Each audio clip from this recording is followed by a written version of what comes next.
Selamat pagi semuanya. Kami dari kelompok 8 proyeksi peta akan mempresentasikan tentang perbandingan proyeksi Mercator dan transfer Mercator.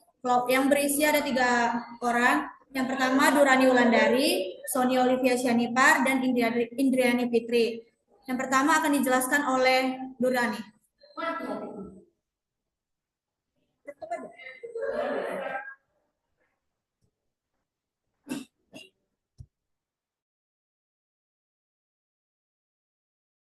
Oh, dibahas.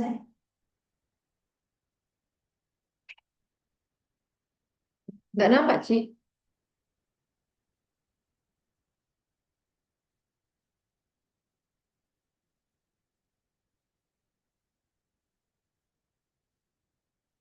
Yang pertama ada ada nggak suaranya? Yang pertama ada perbandingan proyeksi Mercator dan interest Mercator. Pertanyaan pertama, diskusikan perbedaan utama antara proyeksi Mercator dan transversal Mercator dalam diskusi Anda. Pertimbangkan faktor-faktor seperti distorsi, area aplikasi, dan keunggulan masing-masing proyek. Jawabannya, perbandingan distorsi pada Mercator dan transverser Mercator atau TM. Yang pertama ada Mercator, sumbu proyeksi mengikuti khatulistiwa. Yang kedua ada distorsi meningkatkan saat menjauh dari khatulistiwa atau arah utara ke selatan. Yang ketiga ada semakin dekat kutub, maka semakin besar pula skala yang tidak terhingga. Yang kedua ada transverser Mercator atau TM. Yang pertama ada sumbu proyeksi mengikuti meridian pusat. Yang kedua, distorsi meningkatkan saat menjauh dari meridian pusat, seperti arah timur ke barat. Yang ketiga, ada meridian di pusat skala mendekati benar, biasanya disebut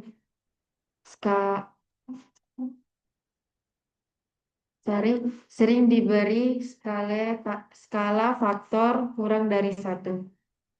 Yang keempat, beberapa kilometer dari meridian pusat, seperti distorsi masih kecil, maka semakin jauh distorsi membesar cepat.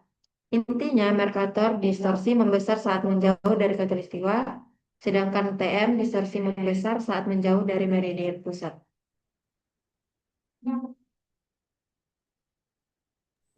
Yang kedua akan dijelaskan oleh saya.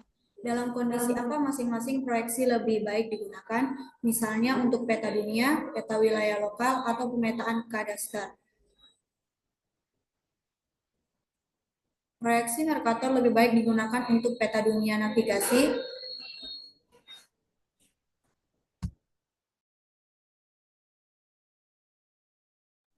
Mengapa proyeksi transfer Mercator sering digunakan untuk pemetaan skala besar di daerah yang memanjang dari utara ke selatan?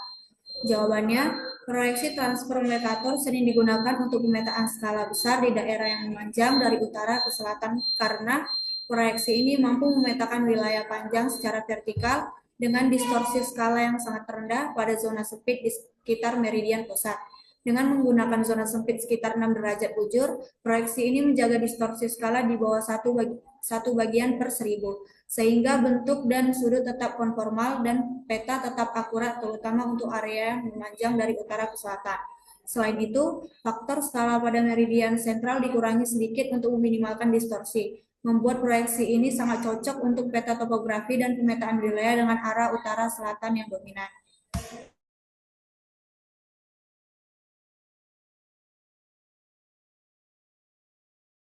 Yang selanjutnya akan dijelaskan oleh Indriani. Soal kedua, penerapan proyeksi UTM dan TM3 di Indonesia. Proyeksi TM3 digunakan oleh Badan Pertahanan Nasional (BPN) Indonesia untuk pemetaan wilayah pertanahan. Diskusikan mengapa proyeksi TM3 sangat cocok untuk Indonesia yang terletak di dekat garis khatulistiwa dan memiliki bentuk memanjang dari barat ke timur.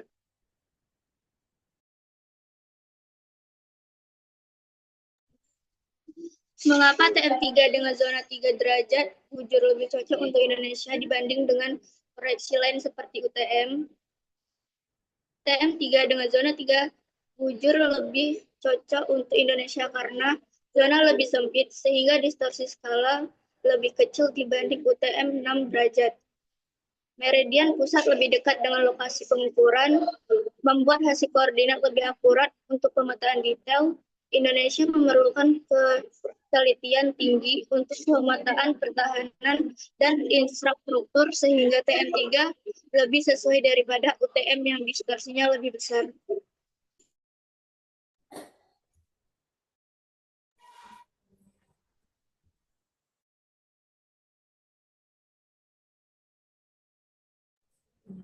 Apa keunggulan dan tantangan yang dihadapi ketika menggunakan proyeksi TM3 untuk pemetaan administrasi pertanahan?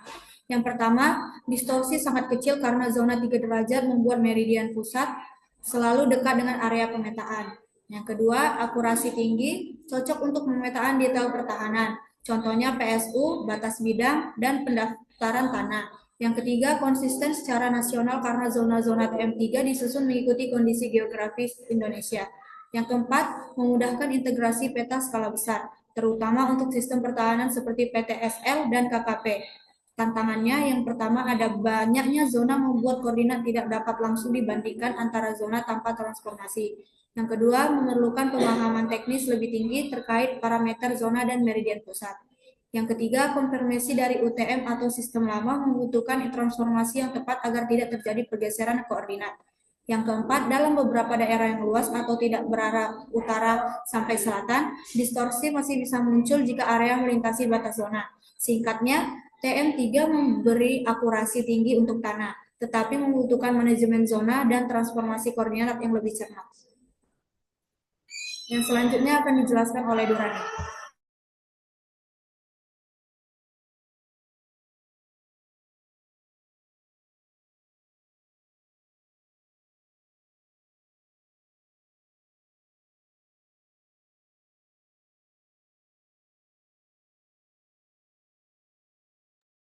Yang terakhir, bagaimana proyeksi TM3 membantu mengurangi distorsi dalam pemetaan tanah di Indonesia, terutama untuk skala besar.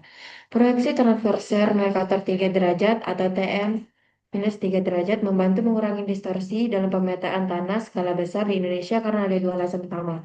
Yang pertama, zona yang lebih sempit atau meminimalisasi distorsi. Lebar zona TM-3 derajat menggunakan lebar zona hanya 3 derajat bujur atau setengah dari UTM yang 6 derajat. Dampaknya dalam proyeksi transverser Mercator, distorsi meningkatkan seiring jarak dari meridian sentral atau garis tengah zona dengan zona yang lebih sempit, jarak maksimum setiap titik ke meridian sentral berkurang. Sehingga distorsi luas, jarak, dan sudut yang terjadi di seluruh zona menjadi sangat minimal. Yang kedua, atau yang terakhir, faktor skala ideal atau akurasi tinggi. Faktor skala di meridian sentral ditetapkan. Dampaknya nilai ini sangat berdekatan dengan 1.0, hanya berbeda 1/10.000. Ini memastikan bahwa pergeseran atau pengecilan pada peta sangat minim, sehingga perhitungan luas di bidang tanah dan posisi batas pada peta skala besar atau kadastral memiliki akurasi yang tinggi dan sah. Sekian. Sekian presentasi dari kelompok 8, proyeksi peta tentang perbandingan proyeksi Mercator dan transverse Mercator. Terima kasih.